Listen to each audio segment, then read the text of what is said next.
दोस्तों नमस्कार। ये सतपाल सिंह निराश चैनल है और मैं हूँ सतपाल सिंह निराश। ये जो मैं आज जो वीडियो डाल रहा हूँ, ये वीडियो हालांकि होनी तो एक सीरीज चाहिए थी, लंबी हो जाएगी, फिर भी मैं कोशिश करूँगा कम शब्दों में समेटने की।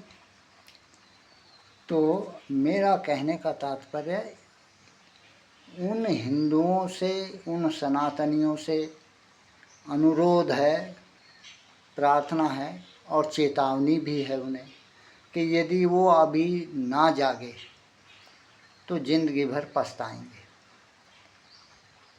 एक यहीं के अमरोहा के विधायक हैं महबूब अली, उनका बयान, ये साल भर पहला बयान है। उन्होंने कहा था कि पहले हम मुग़ल थे, तो मुग़ल थोड़े थे इसलिए इन्होंने यहाँ से हम राज्य करते थे भारत पे, हमें हटा दिया, और अब हम संख्या में इतने हो जाएंगे कि फिर से हम राज्य करेंगे।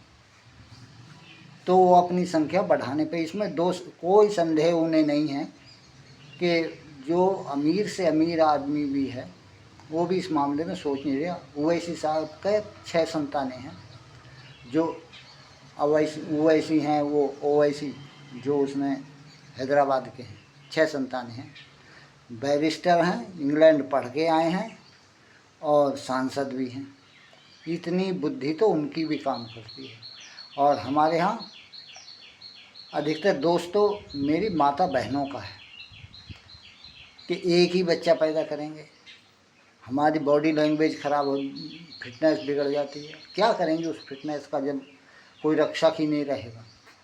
एक दिन उन्हें ही ये कष्ट उठाना पड़ेगा, इस पीढ़ी को नहीं तो अगली पीढ़ी को। अब यदि ये ज़्यादा हो गए, पहले विभाजन हो चुका है और अगर ये फिर उसी संख्या में आए तो एक विभाजन और भारत को करना पड़ेगा। और विभाजन होना बड़ी बात नहीं है, बड़ी बात है विभाजन की विभीषिका। कितनी मारकाट हुई, कैसे हुआ, ये सब किताबों में लिखा है। और चलो वो पुरानी विषय, ये तो प्रत्यक्षदर्शी आंखों देखा हाल है कि कश्मीर से पंडित कैसे खदेड़े गए, कितना नुकसान हुआ, कितनों को जलाया गया, कितनों को मारा गया, किस तरह से प्रताड़ित किया गया। मैं इतिहास की 2 घटनाएं बताता हूँ।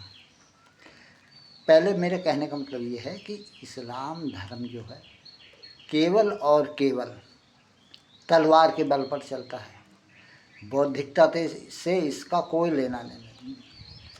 ऐसा नहीं कि इसे समझ के लोग इसके परिवर्तित होते हैं इस्लाम में, नहीं, केवल तलवार के बल पे परिवर्तित किया जाता है इन्हें। और हमारा जो ये सनातन है ये तो बौद्धिक है, आध्यात्म, ये विचार देता है, ये ज्ञान देता है।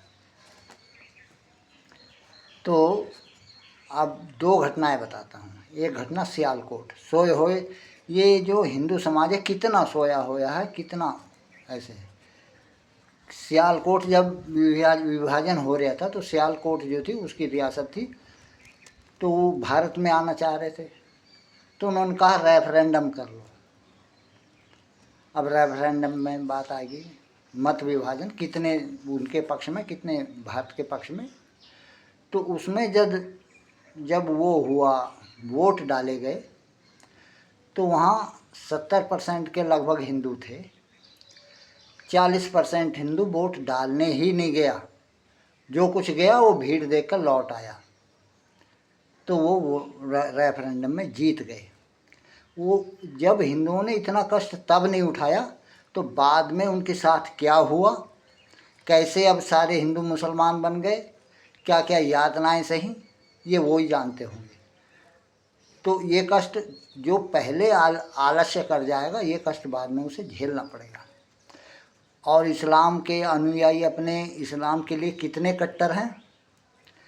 जब कश्मीर की आज़ादी के लिए ये सरदार पटेल ने वो भेजी थी सेना, तो एक टुकड़ी थी जिसमें मुस्लिम ही थे, तो उनका ब्रिगेडियर जो था, तो उन्होंने क्या करा, अपने ब्रिगेडियर को मार कर पाकिस्तान वाली टुकड़ी उसमें सेना में जाए मिले। क्यों? क्योंकि इस्लाम को मानते थे वो। तो उनकी कट्टरता इतनी है और हमारा आलस्य कितना है ये आप देख रहे हैं, कितना बड़ा धोखा दिया। अब पिछले आंकड़े ले लीजिए, अभी एक रिपोर्ट छपी है, हिंदू 8% घटा है और इस्लाम के अनुयायी मुसलमान 43% बढ़े हैं।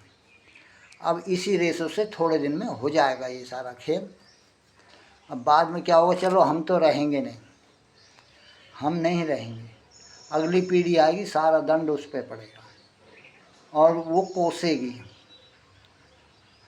अब क्या होना चाहिए क्या नहीं, ये तो आप जो है, अभी इसके लिए एक वीडियो और बनता है, हो सकता है कल डालूँ। तो इसके लिए आप जो अपने कमेंट्स लिख के बताइए मुझे, आपकी क्या राय है, क्या होना चाहिए सरकार के स्तर पर, समाज के स्तर पर। धन्यवाद। सब्सक्राइब कीजिए।